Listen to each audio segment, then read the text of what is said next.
sejam bem-vindos à nossa Escola Bíblica Online. É um prazer tê-los aqui novamente. Eu sou o professor Israel e chegamos à lição de número 11. Mas antes de começarmos, lembre-se, este conteúdo ele é produzido para te ajudar no seu estudo da Palavra de Deus. Por isso é muito importante haver uma certa dedicação da sua parte. É importante você reservar um tempo para ler a sua Bíblia, reservar um tempo para ler a sua revista e reservar um tempo para assistir essa aula. E enquanto você estiver assistindo essa aula, é importante você saber que ela tem uma estratégia muito própria para lhe auxiliar no seu estudo. Aqui na descrição do vídeo existem 3 informações que são úteis para você. Primeiro, o cronograma da aula, a maneira como eu organizo o conteúdo para apresentar a vocês. Segundo, há também uma aula-atividade que serve para a verificação do nosso aprendizado. Assim que você terminar de assistir essa aula, recomendo que faça essa aula-atividade. E caso tenha alguma dúvida ou deseje fazer algum comentário, há também um fórum onde você pode colocar essas questões. Como falei, chegamos à lição de número 11 e o título da lição de número 11 é O Batismo com o Espírito e o Pentecostalismo Clássico, a promessa que transformou vidas. Antes de começar, então, quero explicar a vocês como será o nosso cronograma da aula, por onde seguiremos. E nessa aula nós seguiremos um pouco diferente das outras. Essa aula está dividida em 4 sessões. Na primeira sessão desta aula, eu quero explicar para vocês o contexto do debate sobre os dons espirituais. Geralmente, na primeira sessão, eu explico o contexto literário do texto bíblico. Como o texto bíblico que nós vamos estudar hoje é Atos 19:6, que é o mesmo texto bíblico estudado na lição passada, então nós já temos bastante informações do contexto literário e daquele texto que eu não quero repetir aqui. Então o que eu vou fazer? Na primeira sessão, eu quero apresentar a vocês o contexto que nós vivemos hoje sobre a maneira como lidamos com os dons espirituais. É um debate importante, são questões importantes. Você que não sabe dessas questões, na primeira sessão eu quero explicar sobre elas. Na segunda sessão, eu quero então explicar para vocês o versículo de número 6, apenas o versículo de número 6. E o versículo de número 6, ele é importante aqui para nós, porque além de ser o nosso texto áureo, é também um texto prova da maneira adequada como nós devemos entender os dons espirituais. Então, na segunda sessão, eu explico o Atos 19:6, mostrando ele como um texto prova daquilo que é uma compreensão adequada sobre os dons. Na terceira sessão dessa aula, eu queria fazer 2 aplicações, colocar 2 desafios para nós pensarmos sobre os dons espirituais e, por fim, na quarta sessão dessa aula, a gente encerra verificando o nosso aprendizado com perguntas e respostas. Como falei aqui na descrição do vídeo, você vai encontrar todas essas informações para que você consiga usufruir o máximo deste conteúdo. Começando então a primeira sessão, eu quero explicar a vocês o contexto do debate sobre os dons espirituais. Existe um debate acirrado acerca dos dons espirituais, existe muita cortina de fumaça, e o que eu quero mostrar a vocês é por que existe este debate e esta rivalidade acerca dos dons espirituais. Para isso, eu queria ler uma citação que ela é longa, mas ela é uma citação essencial, porque aqui o Gordon Fee vai colocar um aspecto histórico que explica para a gente por que há um debate sobre os dons espirituais e como se chegou a este debate e quais são as bases desse debate. Então, são 2 slides de citação. Eu quero lendo, comentando com vocês. Se você precisar, volte um pouco, tire um print da imagem para você pegar todo esse contexto do debate sobre os dons espirituais. Vamos à leitura. A parte do movimento pentecostal tradicional, a igreja como um todo demonstrou muito pouco interesse por este parágrafo até o surgimento deste fenômeno, tanto em círculos católicos romanos quanto em protestantes tradicionais no final da década de 1950. Veja, ele está dizendo para a gente que ao surgimento na década de 50 de um movimento que é chamado de movimento carismático. Professor, o que é um movimento carismático? Deixa eu tentar explicar, colocando ele em contraste. Qual que é a diferença entre o movimento carismático e o movimento pentecostal? O movimento pentecostal, ele fez surgir igrejas que se desfiliaram de outras. Então você tem, por exemplo, o surgimento da Assembleia de Deus. Ela não é nem católica e nem igrejas tradicionais. É uma igreja que surge a partir deste movimento, a 1904 até 1910, surgem essas igrejas do movimento pentecostal. Já o movimento carismático, ele é um movimento que acontece na igreja católica e nas igrejas tradicionais, onde as pessoas não saem, mas elas incorporam às igrejas católicas e tradicionais esta abordagem carismática, e por isso que o nome é movimento carismático. Professor, por que carismático? Porque carisma é o termo grego para dons que aparece no texto bíblico. Então, quando nós estamos nos referindo a dons espirituais, o termo que aparece no grego é carisma, e por isso eles são chamados de movimento carismático, porque é a igreja católica ou igrejas tradicionais que incorporam a abordagem dos dons.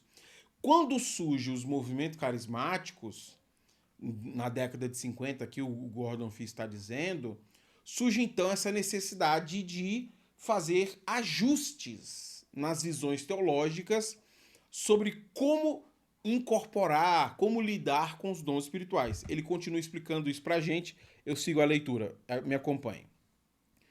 Por sua vez, resultou em uma considerável produção literária, tanto acadêmica quanto popular, sobre os dons enumerados anteriormente. 1 Coríntios, capítulo 8, capítulo 12, versículo 8 a 10. A maior parte dessa literatura assumiu que tais dons estavam disponíveis aos cristãos em todas as eras da igreja, embora alguns tivessem uma visão negativa dos fenômenos. A maioria era moderadamente cautelosa, sugerindo abertura ao que o espírito poderia fazer, mas geralmente oferecendo correções ou diretrizes. Então veja, até a década de 50 havia quase que uma unanimidade sobre o que eram os dons espirituais. Mesmo aqueles que criticavam o uso que certas igrejas faziam dos dons espirituais, eles compreendiam que os dons eram manifestações da presença do Espírito Santo na igreja. Então o problema não estava nos dons, mas na maneira como as igrejas locais estavam fazendo uso destes dons em suas liturgias. Por isso que era necessário fazer correções, propor diretrizes, para que então os cristãos alcançassem a maturidade, como Paulo diz em 1 Coríntios 12, né? Quanto às questões espirituais não quero que sejam ignorantes, para que eles alcançassem uma maturidade sobre o correto uso dos dons espirituais no culto. Mas é claro que as coisas ganharam outros rumos. Então, a partir da década de 50, nós temos o surgimento de um movimento novo. E aí eu queria ler o segundo trecho dessa citação para mostrar isso a vocês.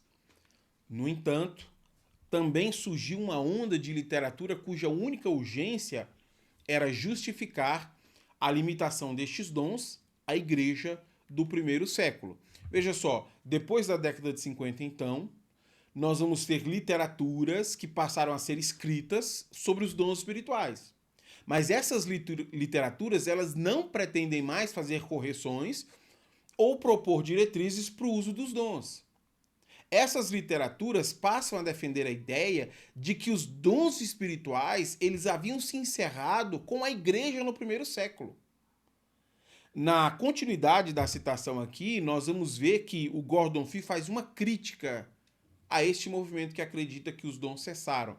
E aqui, eu chamo sua atenção a isso, a crítica que o Gordon Fee faz é que essa ideia que os dons espirituais cessaram não é uma ideia que se baseia na Bíblia.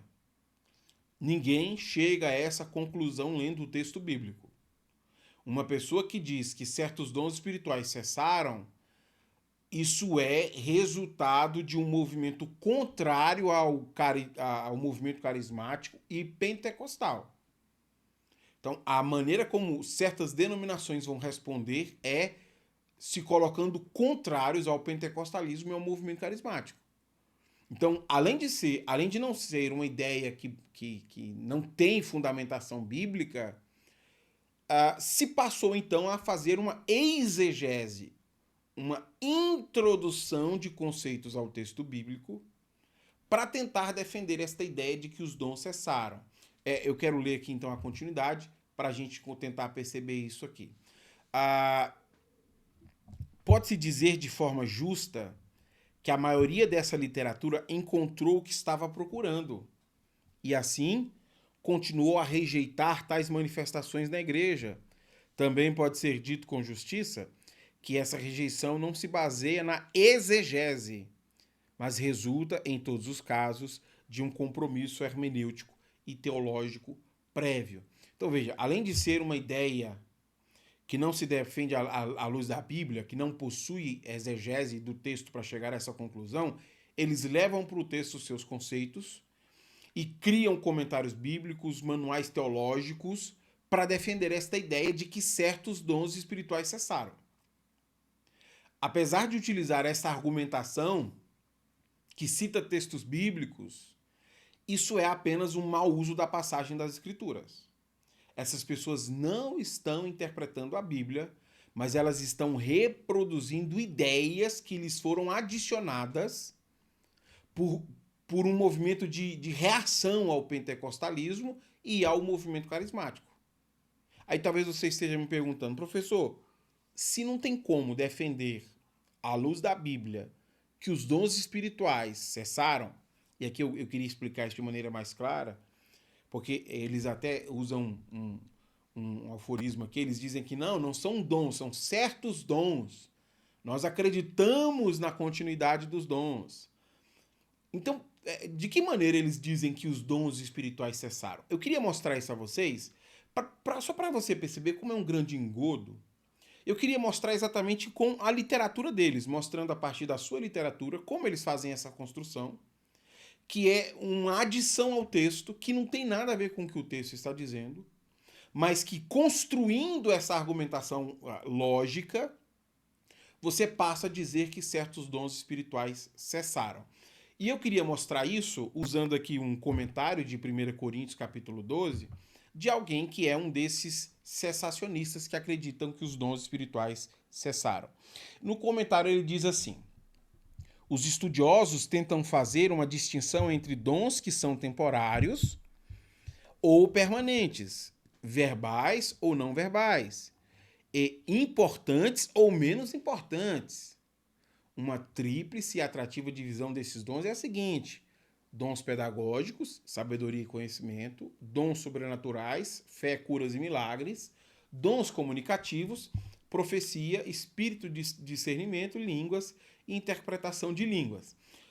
Esse comentarista, ele reconhece que há uma tentativa entre tentar distinguir entre os dons espirituais. E aqui ele diz de maneira assim muito clara: dons temporais e permanentes. O que são dons temporais? Aqueles que foram para um período específico da história. E dons permanentes, aqueles que continuam ainda hoje. Dons importantes, e quais são os dons importantes? Os permanentes. E dons menos importantes, aqueles que eram temporários. É claro que ele chega a uma conclusão que se tornou assim uma conclusão comum entre cessacionistas e quem lê sobre dons espirituais. Eu não sei quantos textos sobre dons espirituais você já leu, mas boa parte dos textos que nós temos traduzidos em língua portuguesa é texto cessacionista. Como que eu sei isso? Por causa desta maneira de organizar, os dons espirituais, que os categoriza em duas formas. Quando você vê um livro que tenta categorizar os dons, como ele acabou de fazer, entre grupos, é uma tentativa de mostrar que existem dons temporários e dons permanentes. E a estrutura é essa aqui, ó. Quando nós pensamos nos dons do Espírito, os dons naturais são permanentes. E os dons sobrenaturais são temporários. Quais são os dons permanentes?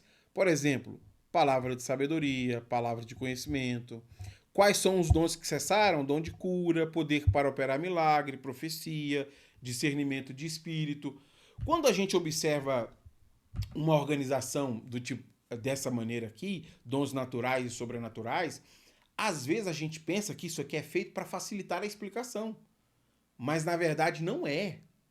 Essa organização entre dons naturais e sobrenaturais não é feito para facilitar a compreensão.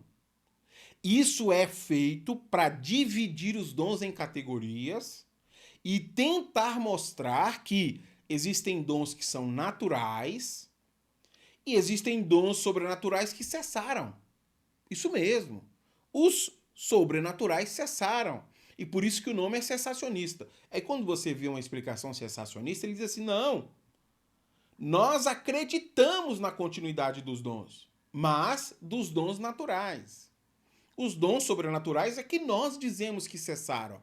Agora observe comigo que fato interessante é feito aqui, a maneira como ele explica de que os dons são naturais, naturais mesmo, não é naturais no sentido de apenas uma categoria. Isso aqui é um problema sério que eu queria mostrar a vocês. Veja comigo. Quando Paulo lista os dons espirituais, ele não atribui nenhum valor sobrenatural. Ele está dizendo que Paulo não atribui nenhum valor sobrenatural aos termos palavra de sabedoria e palavra de conhecimento. Logo, são dons naturais. Ele emprega palavras comuns para transmitir o sentido óbvio que alguém pode falar de maneira sábia e inteligente. O que é que ele está dizendo aqui? É que não há nada de espiritual no dom de sabedoria. Inclusive, na continuidade do texto, ele diz isso, mas como era muito longo, eu tirei, porque senão a aula ficaria muito extensa. Aqui ele está dizendo que a sabedoria humana, a sabedoria que vem por meio dos conselhos e o dom de sabedoria são todos as mesmas coisas. E sabe qual que é o problema disso?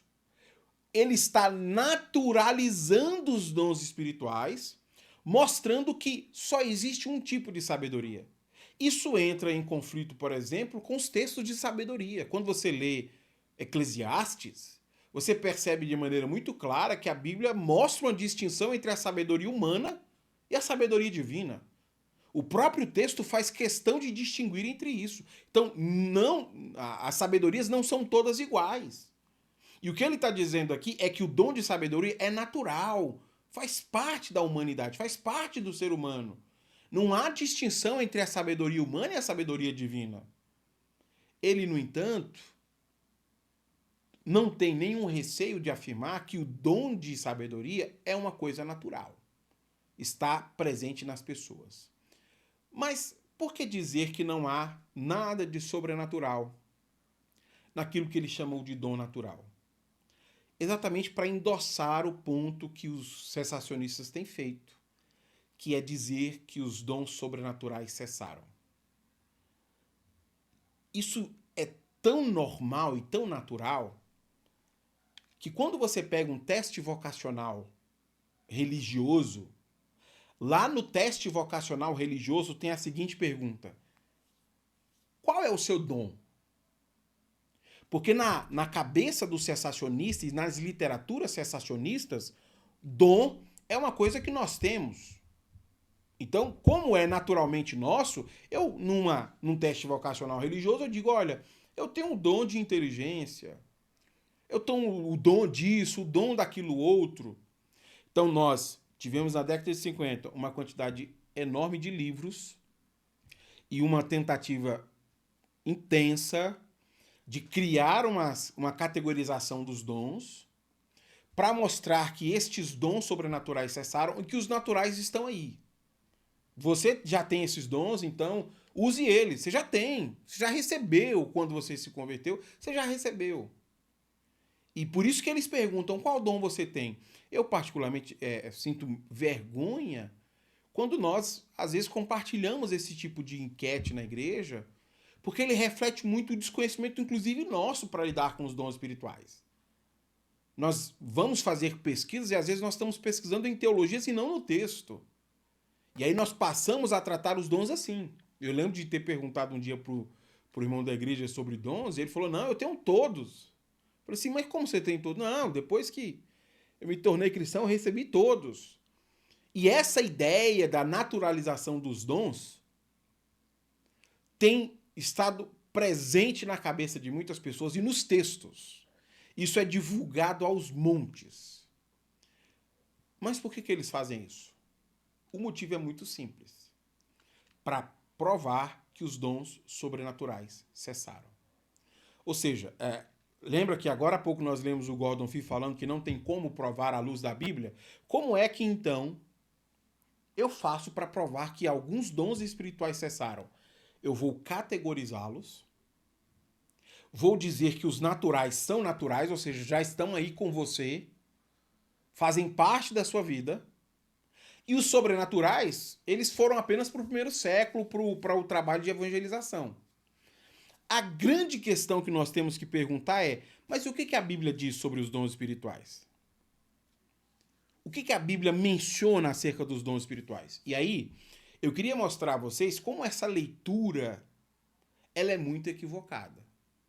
E uma leitura simples, não precisa nem um esforço muito grande para perceber que o que a Bíblia diz sobre os dons espirituais não tem nada a ver com essas categorias que as pessoas inventam. Vamos então ao texto? 1 Coríntios, capítulo de número 12, versículo 4.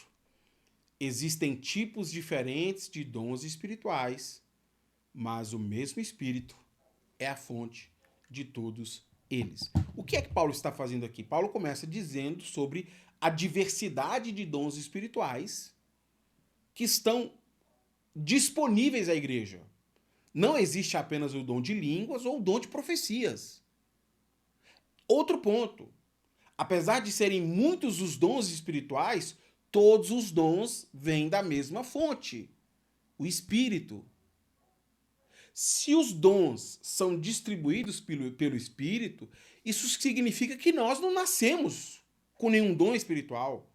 Eles não são naturais, é o Espírito quem nos fornece esses dons. É o Espírito quem nos empodera com esses dons.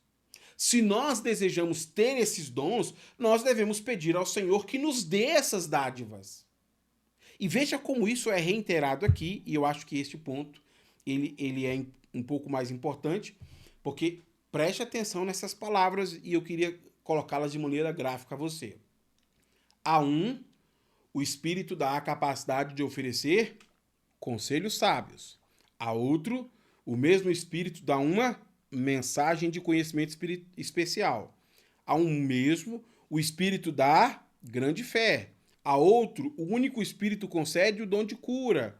A outro, ele dá a capacidade de discernir se uma mensagem é do Espírito de Deus ou se é de outro Espírito. A outro ainda dá a capacidade de falar em diferentes línguas, enquanto a outro dá a capacidade de interpretar aquilo que está sendo dito. Veja, o ponto central aqui é o Espírito concede todos estes dons. Paulo está dizendo de maneira muito clara, é o Espírito quem dá a capacidade de oferecer conselhos sábios, é o Espírito quem dá a mensagem de conhecimento, é o Espírito quem dá a grande fé, é o Espírito que dá a cura, é o Espírito que dá o poder de realizar milagres, a capacidade de profetizar, a capacidade de discernir. Tudo isso é produzido pelo Espírito. Nenhum de nós nasce com dons espirituais naturais. Todos os dons são dados de maneira sobrenatural pelo Espírito Santo. Eles são manifestados à comunidade pelo empoderamento do Espírito. Para deixar isso ainda muito mais claro, veja o que Paulo diz no versículo 11. Porque não tem como preencher um teste vocacional de dons por causa disso. Paulo diz, tudo isso é distribuído pelo mesmo e único Espírito que concede o que deseja a cada um. Não sou eu quem decide qual dom espiritual eu vou ter. É o Espírito que concede o dom que ele deseja a cada cristão. E aqui são dois os objetivos de Paulo nesse texto. Primeiro, mostrar que há uma grande variedade de dons espirituais. E segundo, deixar claro que todo dom espiritual procede do Espírito Santo. Essa afirmativa de Paulo, ela resolve aí pelo menos dois problemas que a igreja de Corinto estava lidando. Primeiro, o problema da supervalorização de alguns dons espirituais. Havia uma supervalorização do dom de profecia e do dom de línguas. Então, Paulo tenta mostrar que todo dom espiritual procede do Espírito Santo de Deus. E segundo, é uma advertência para aqueles irmãos para que eles possam fazer um uso correto dos dons espirituais de língua e de profecia na igreja. Quando você chegar no capítulo 14, isso fica ainda mais claro. A maneira como vocês estão usando os dons espirituais não está causando edificação à igreja. E aqui a gente percebe que a afirmativa do Gordon Fee faz muito sentido. Não tem como dizer que os dons espirituais cessaram à luz da Bíblia. Só é possível dizer que alguns dons espirituais cessaram se você colocar ideias estranhas ao texto. E isso não é dito apenas pelo Gordon Fee. Craig Keener faz a mesma afirmativa. Ninguém que leia a Bíblia adotaria a posição de que os dons sobrenaturais cessaram se não houvesse sido ensinado. Sabe o que significa? Alguém foi lá e disse para você que alguns dons cessaram. Porque só lendo o texto você não chegaria a essa conclusão. Seguindo, não houvesse sido ensinado de antemão a fazê-lo. Também, e aqui é um ponto importante para nós, também se trata de um posicionamento baseado em uma leitura moderna do texto, moldado pela cultura do iluminismo. Quando você ouvir alguém classificando os dons espirituais em grupos ou em tipos, essas classificações não são para facilitar a compreensão. Isso é mentira. São classificações construídas de maneira racional, e por isso ele usa a palavra iluminista, para fazer uma leitura que no final a conclusão óbvia é: somando x mais y, tudo será igual a zero. Só que essas variáveis foram colocadas por você. Você que colocou no texto essas classificações. Você que disse no texto que existem dons mais importantes do que outros. Para exatamente responder ao movimento carismático, ao movimento pentecostal. Então é um compromisso muito mais com movimentos cristãos do que com a interpretação bíblica correta. Eu, particularmente, considero isso muita deslealdade. Porque se você está disposto a se posicionar assim, significa que você não quer ser honesto com a sua comunidade de fé. Porque se você quiser ser honesto, leia o texto e diga o que o texto diz. As nossas ideias estranhas não são sadias. Nós precisamos estar alinhados com o texto e não com compromissos teológicos que são ruins para a fé cristã. E essas ideias, elas vão sendo propagadas de maneira muito sorrateira, às vezes até entre pentecostais. É provável que na sua igreja local você escute uma aula dos dons espirituais que alguém tenha feito isso. Olha, os dons podem ser categorizados X, Y, Z, os dons que continuam, dons que cessam. A pessoa vai reproduzindo sem saber que isso não tem nada a ver com o texto bíblico. Ninguém deixaria de acreditar na continuidade dos dons espirituais se ela não tivesse sido ensinada por outros sobre isso. Não à luz da Bíblia, mas à luz de uma lógica que tenta fazer frente ao avanço do movimento pentecostal e carismático. Bom, para encerrar essa longa primeira sessão aqui, em que pé anda então a maneira como nós, os pentecostais, lidamos com os dons espirituais? Se este é o problema que está hoje, e é um problema muito sério, quase tudo que você tem de literatura em português é isso. E o restante da literatura? Infelizmente, muitos dos estudos pentecostais são apenas confrontações ou justificativas aos movimentos cessacionistas. Há pouquíssima literatura onde você vê um compromisso da pessoa em explicar o texto e dizer o que o texto diz.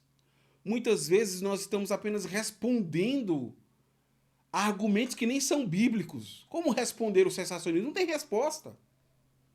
A lógica filosófica, ela se constrói com filosofias. E discutir filosofias é perca de tempo. Aí daqui a pouco nós estamos recorrendo à linguística, à psicologia, e nós vamos enveredando por este caminho e parece ser lindo. Só não é bíblico.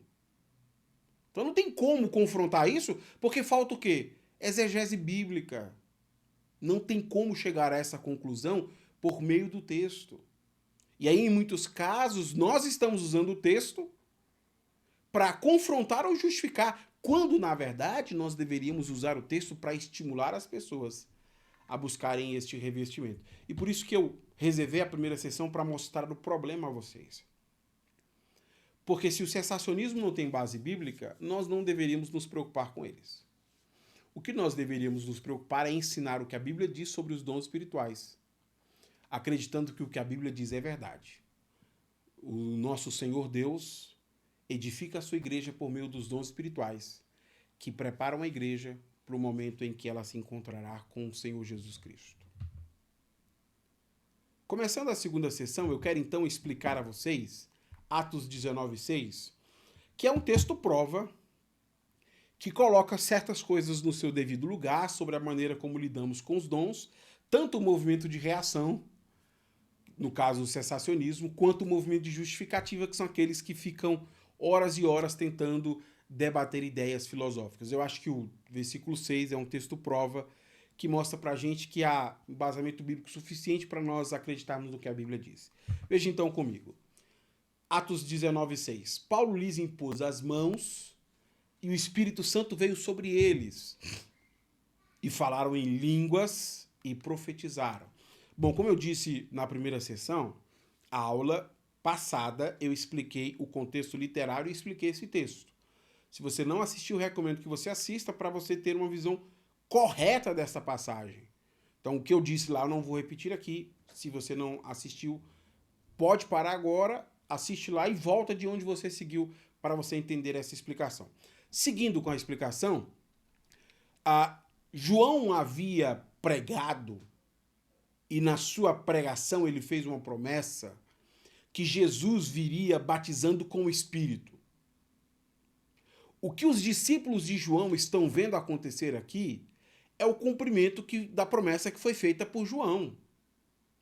Quando Paulo impõe as mãos sobre eles, eles recebem o batismo no Espírito, aquilo que havia sido prometido. E Lucas intencionalmente tem mostrado que o derramamento do Espírito é acompanhado por sinais. Por isso que, como prova de que de fato eles receberam o Espírito, eles começam a profetizar e falar em línguas. O texto não diz pra gente quantos deles falaram em línguas e nem diz pra gente quantos deles profetizaram. Porque o batismo com o Espírito não é uma resposta ao movimento cessacionista moderno. E este é um problema muito sério. A gente está lendo Atos 19:6 tentando responder um movimento da década de 50. Nós estamos lendo os textos bíblicos como se isso que surgiu nos nossos dias fosse uma inquietação de Paulo no primeiro século. Não é. O que seria então, para os primeiros discípulos, o batismo no Espírito?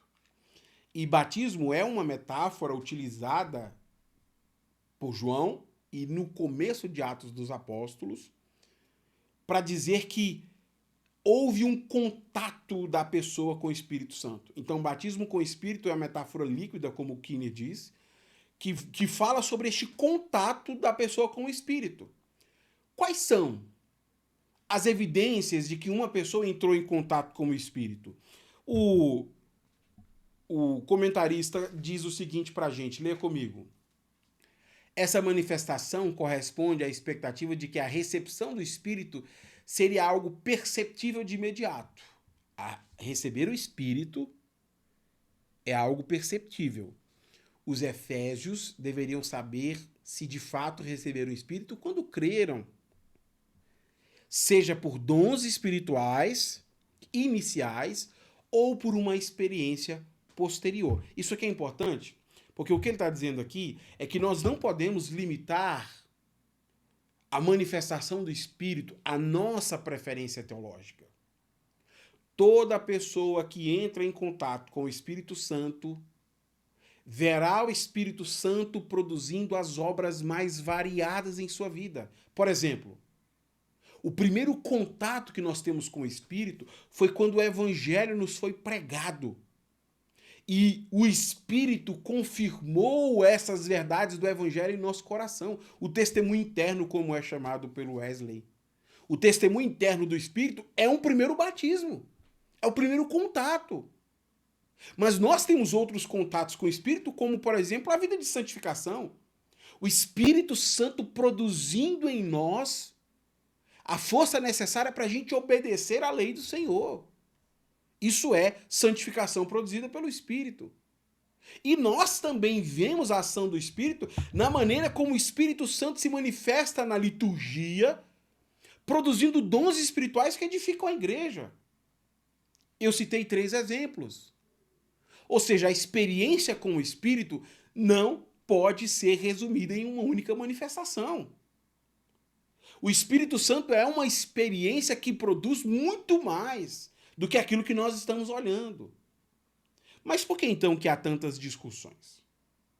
Por que então que alguém está olhando em uma direção e outros estão olhando em outro, como se o Espírito estivesse produzindo apenas uma única coisa? E aí eu cito o Kinner de novo para encerrar a explicação e partir para a aplicação. O Paulo epistolar não acredita que todos os cristãos orem em línguas. Isso é um fato. Mas ele destaca seu valor e uso contínuo na oração privada, enquanto Lucas enfatiza sua ocorrência inicial junto com a recepção do Espírito, especialmente para enfatizar a realidade da experiência do Espírito e seu caráter, que aqui no caso de Atos é a capacitação transcultural. O que geralmente as pessoas que discutem sobre os dons espirituais fazem?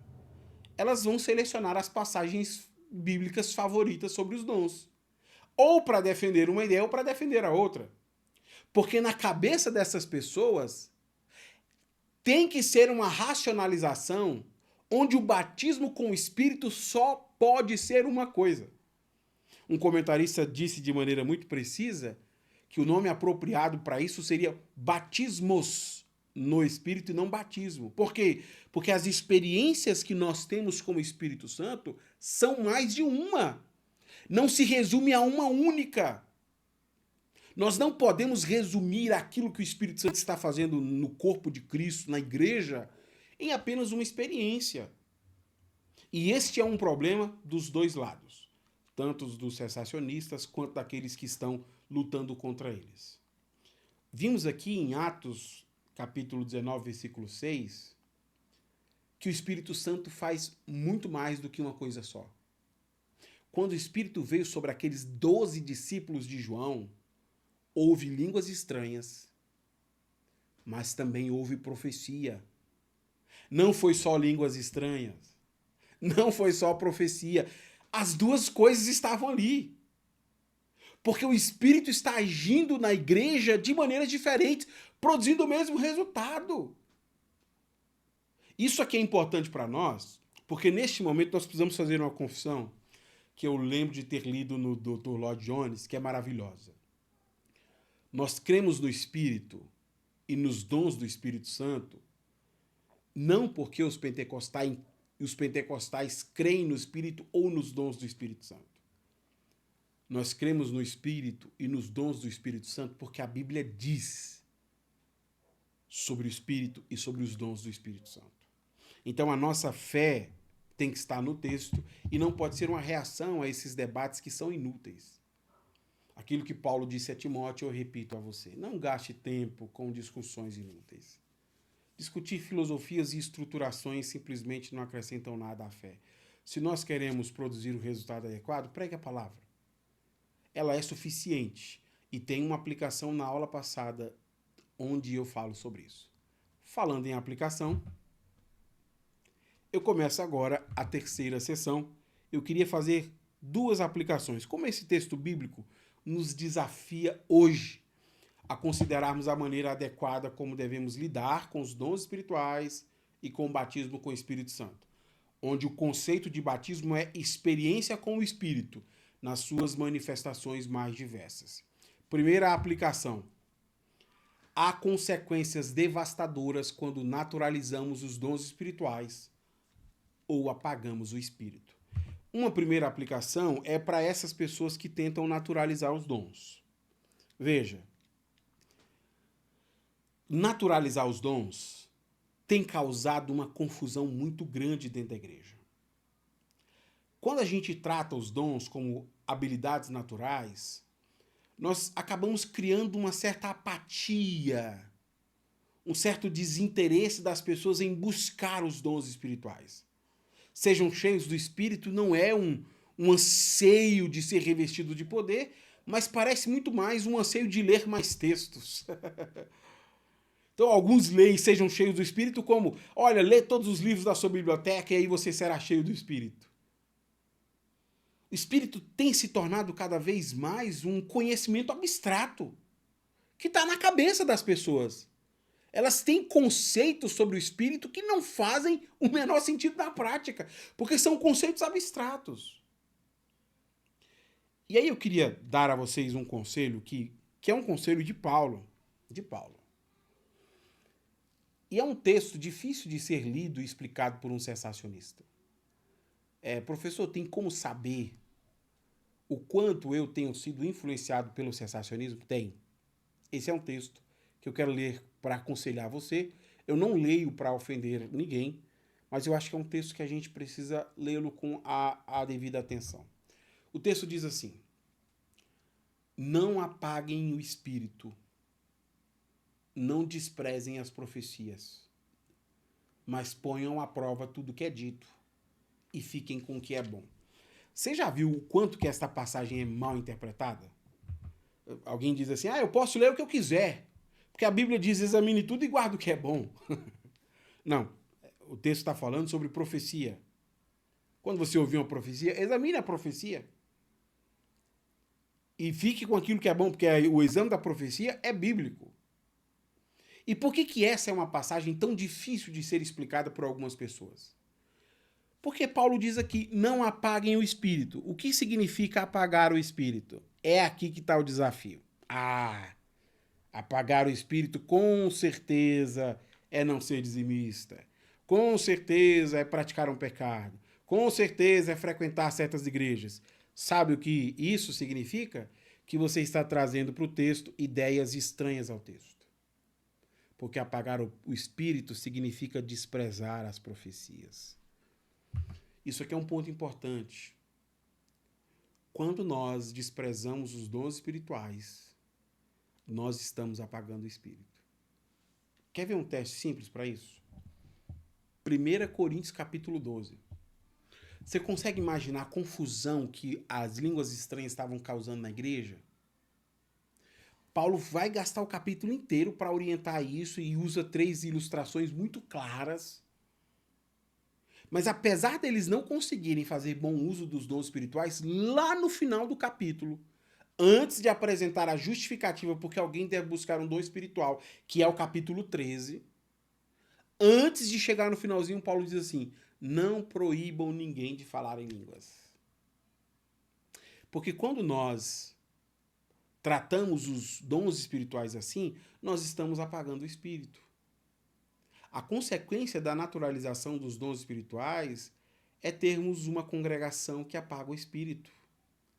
Uma congregação que trata o Espírito Santo como uma abstração platônica, uma coisa da cabeça, assim, um conceito distante de nós. Isso se torna um problema muito sério, porque o Espírito Santo acompanha a igreja na missão que foi dado por Cristo. O Espírito Santo capacita a igreja e empodera a igreja para ir testemunhar de Cristo. O Espírito Santo age em nossas liturgias, edificando a comunidade de fé por meio dos dons. E quando nós abrimos mão do empoderamento do Espírito, aí a gente precisa substituir por outras coisas. Porque a gente não consegue mais fazer aquilo que o Espírito deveria estar fazendo. Eu disse essa aplicação na aula passada e por isso já recomendei 3 vezes para você assistir. Onde está a nossa confiança? Em nossas confissões de fé ou na pregação do Evangelho e no poder do Espírito? Nós precisamos compreender que há consequências. O fundamentalismo teológico tem consequências. nós não devemos esperar essas consequências chegarem para nós acordarmos. A igreja precisa muito da ação do Espírito sobre ela, para o testemunho fiel de Cristo, para a edificação do corpo de Cristo. Sem o Espírito Santo nós não conseguimos. E por isso que Jesus diz: não saiam de Jerusalém até serem revestidos de poder. O revestimento de poder é essencial para o testemunho cristão. E revestimento de poder não é um conceito abstrato. Não é um livro que você leu de um autor favorito. Revestimento de poder é a presença de Jesus nos capacitando a cumprir a tarefa que ele nos deu. Segunda aplicação: todos os dons espirituais são distribuídos pelo Espírito Santo. Se por um lado há excessos cessacionistas, o mesmo acontece com quem acredita na continuidade dos dons, este movimento de reação. Ao invés de nós estarmos estimulando a igreja para buscar a diversidade de dons espirituais, como a Bíblia orienta, o que a grande maioria dos pentecostais fazem? Focaliza em um único dom. Com isso, o revestimento de poder se tornou uma corrida de 100 metros. Deixa eu repetir isso, eu quero explicar. O revestimento de poder que foi prometido para a igreja, para muitos pentecostais, é uma corrida de 100 metros. A gente diz assim: olha, você vai sair correndo daqui e ali você vai receber o dom de línguas. E aí depois acabou. Você já recebeu tudo e já viu tudo que o Espírito poderia fazer. E em muitos dos nossos ciclos pentecostais, nós giramos apenas em torno disso, de receber o dom de línguas. Não há nada mais. Cadê as outras manifestações espirituais? Cadê? Você já viu isso? Se na sua igreja for alguém com dom de profecia, você já viu o tamanho da fila que aparece pedindo oração? Você já percebeu como nós temos uma escassez muito grande de manifestações espirituais? Por quê? Porque se tornou uma corrida de 100 metros. A gente está focalizando todos no mesmo dom. E estamos limitando o que o Espírito Santo pode fazer por nós a isso. Eu sou neto de pastor pentecostal. Meu avô, pastor Benedito Amâncio de Oliveira, foi pastor por mais de 50 anos na Assembleia de Deus. Eu sou a terceira geração de obreiros pastoreando igreja. E por que eu estou dizendo isso a vocês? Porque se tornou uma coisa que eu percebo durante gerações. É isso, a gente está focalizando nisso. Por que você quer um dom espiritual? Ah, eu quero falar língua estranha, eu quero galgal, eu quero poder, eu quero sapatear, eu quero... Tá, mas você entende que isso é para nos capacitar para testemunhar de Jesus? Você entende que isso é para edificar o corpo? Não, isso aqui é para mim poder sair, abrir minha igreja, porque Deus falou comigo que eu tenho que sair. E a gente não está vendo o Espírito Santo produzir o que deveria porque nós não estamos procurando pela motivação correta. Você já parou para pensar por que 1 Coríntios 13 está ali onde ele está? Porque falando sobre os dons espirituais, Paulo fala sobre o amor. Porque às vezes a gente lê 1 Coríntios 13 para pregar para casamento, para pregar para encontro de solteiros, jovens casais. A gente só não usa para mostrar por que é que alguém tem que buscar dons espirituais. 1 Coríntios 13 está ali por um motivo muito claro. O caminho excelente é o caminho do amor. Buscar um dom espiritual visa a edificação da comunidade. Dom espiritual não pode ser uma busca de 100 metros. Ah, eu recebi as línguas, agora acabou. Vocês que lutem aí. Quem não recebeu, que procure. Eu já zerei. Zerei o jogo, professor. Já falo línguas, pronto. Tudo que eu podia ver o Espírito fazer, eu já vivi. Você não viveu nada do que o Espírito Santo pode fazer ainda. O Espírito Santo de Deus pode fazer muitas coisas em nossa vida e em nossa comunidade local.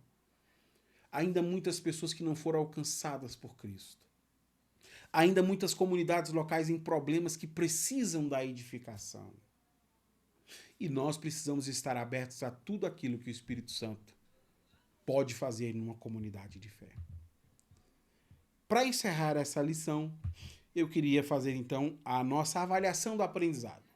Eu leio a pergunta e você então tenta responder e eu faço um breve comentário para a gente verificar o que aprendeu. Caso você não consiga responder, eu recomendo que assista a aula novamente, para que não hajam dúvidas e você fique bem esclarecido sobre isso. Primeira questão.